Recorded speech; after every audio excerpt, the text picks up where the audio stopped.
O senhor é considerado um outsider, alguém fora do meio político, e se coloca contra essa polarização que a gente vem acompanhando com os números nas pesquisas entre o presidente Lula e Flávio Bolsonaro. Assim como temos também outros candidatos à direita. O que te separa desses outros candidatos para além de Lula e Flávio Bolsonaro? Bom, primeiro de tudo, a minha história. Como você descreveu, eu vim do movimento político, o Movimento Brasil Livre, que há mais de 10 anos vem lutando contra a corrupção, organizou as maiores manifestações que derrubaram a ex-presidente Dilma Rousseff. Lutamos a favor da Operação Lava Jato. Quando o Bolsonaro chega ao poder e começa a errar, e a gente começa a ver escândalos acontecendo no governo Bolsonaro, diferente do restante da direita, especialmente dos pré-candidatos à direita, eu não passei pano, nem eu, nem o meu grupo, e nós pagamos um preço por isso. Ou seja, se está cometendo erro, se está roubando, se está agindo contra aquilo que a gente considera correto, não importa se você é de esquerda ou de direita, a gente vai bater. Essa sempre foi a nossa lógica. Naturalmente, nós somos um grupo mais à direita. Defendemos livre mercado, defendemos que a polícia tenha a condição de ir para cima dos bandidos, sem aquela turma dos direitos humanos enchendo o saco, mas isso não nos impede de, quando vê o erro sendo cometido no campo político que a gente faz parte, na direita a gente também bater. Isso diferencia do ponto de vista dos valores. Do ponto de vista das ideias, a gente está defendendo uma reforma muito profunda no Estado brasileiro. A gente percebe que o Estado brasileiro é dominado pelo que a gente chama de centrão. O centrão é absolutamente corrupto e isso está impedindo regiões inteiras do Brasil de se desenvolver. Eu rodei agora o Maranhão, estava rodando o Nordeste, é muito triste que eu vi ali. As pessoas continuam migrando do Nordeste para o Sudeste, para o Sul do Brasil e há um motivo. E o motivo é político e a gente quer resolver esse motivo para que o Brasil inteiro seja desenvolvido. O senhor não quer conversar com um eleitor mais moderado, então? O senhor se classifica como extrema-direita? Não, eu me classifico como uma pessoa extremamente honesta e mais inteligente e mais preparada do que os demais. Eu não vou ficar só no clichê.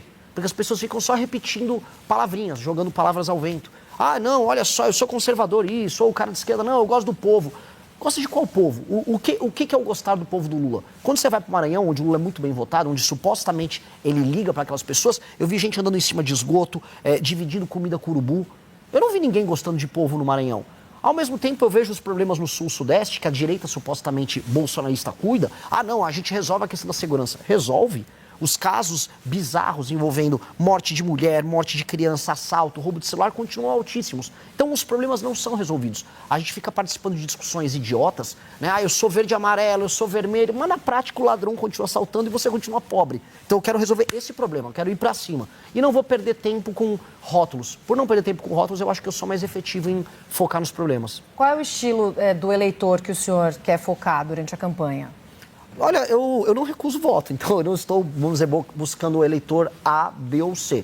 Eu estou falando aquilo que é verdadeiro.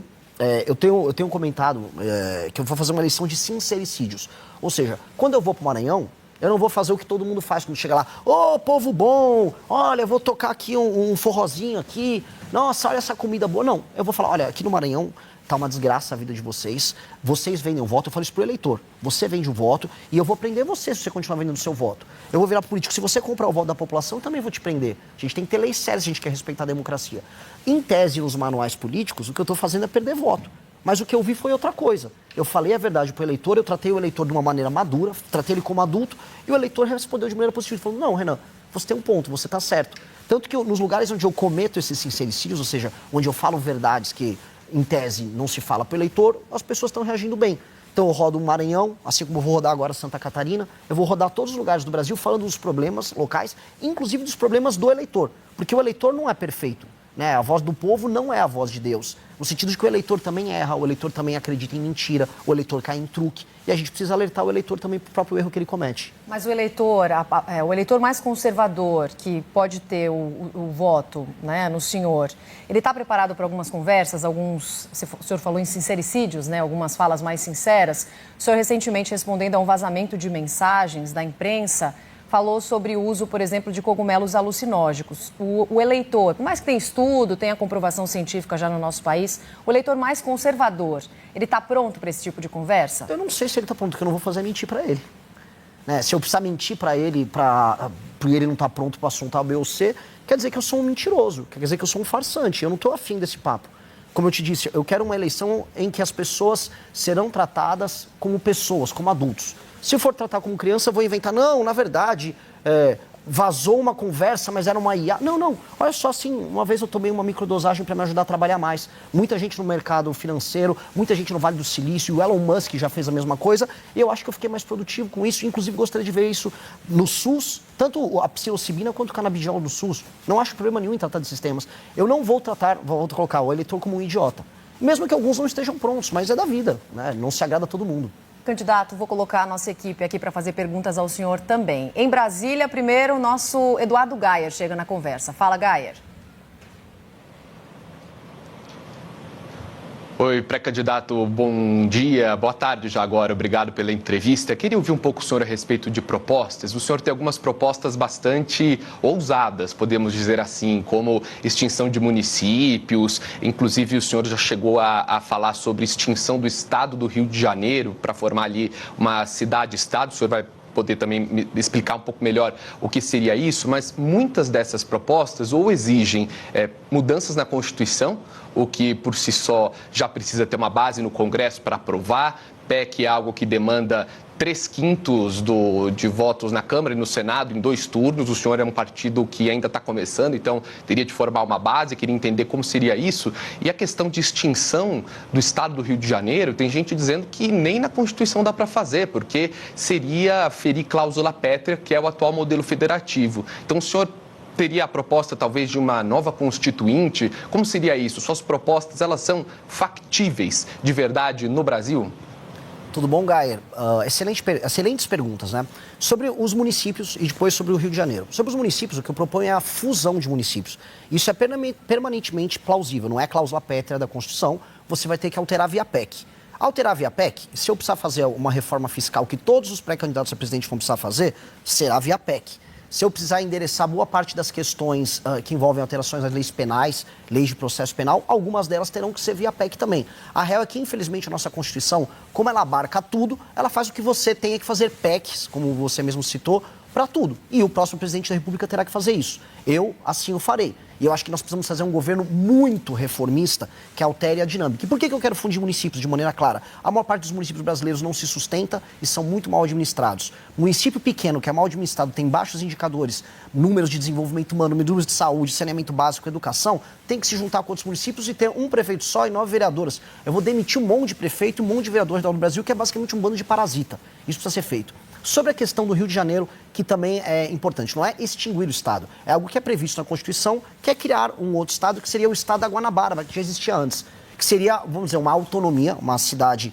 com um status diferente, que seria um status de Estado, como já existe, por exemplo, Buenos Aires, ele tem status de autonomia na Argentina, Xangai, Pequim, Hong Kong, que tem status de autonomia na China, que é tratar o Rio de Janeiro, que ele já é visto internacionalmente como porta de entrada do Brasil para o mundo, com esse status, que o orçamento do Rio de Janeiro seja focado em tratar dos seus problemas de segurança de maneira clara, do município, né, desse município autônomo, como ele se tornaria, que ele possa focar em ser um polo de tecnologia, um polo de turismo, um polo de entretenimento, como é, por exemplo, Dubai, um espaço de negócios. Acho que o Rio tem esse potencial infelizmente, não é atingido. A gente está vendo, inclusive, o Estado do Rio de Janeiro hoje decidindo quem vai assumir a Alerj para depois assumir o governo, ou seja, nunca termina nenhum governo, é um dos lugares, infelizmente, mais corruptos do Brasil.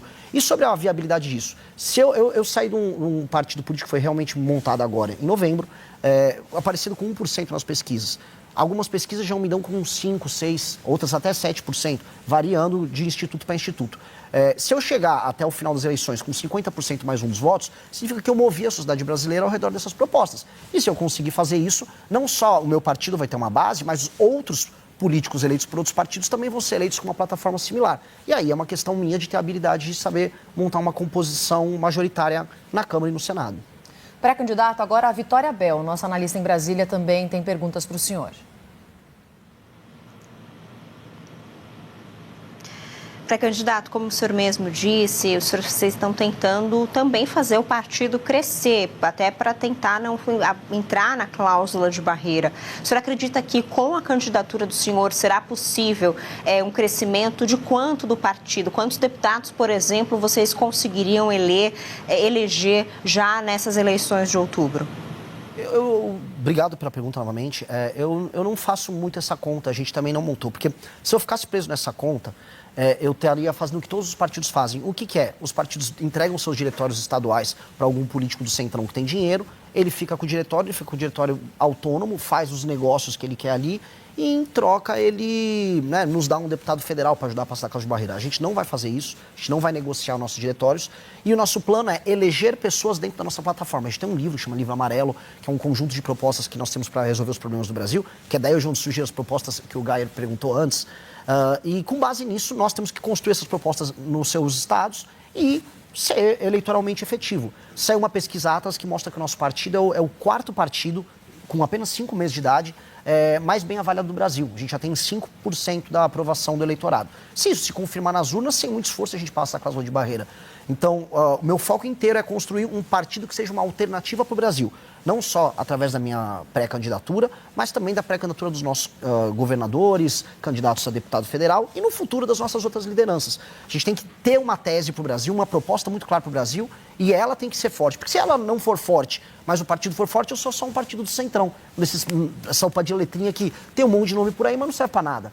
Eu tenho que ter uma característica, e a característica nossa é o que tem que eleger os nossos deputados. Pré-candidato, sobre segurança pública, ainda um dos principais assuntos que certamente vão movimentar aí a campanha até outubro.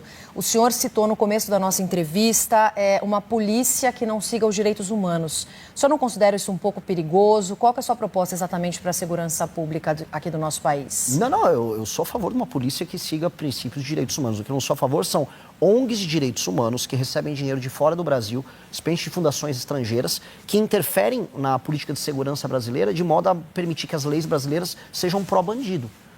Eu não acho que faça sentido a gente tenha, por exemplo, uma progressão de pena como a gente tem no Brasil, em que uma pessoa que comete crimes de maneira regular possa não cumprir a pena inteira dela.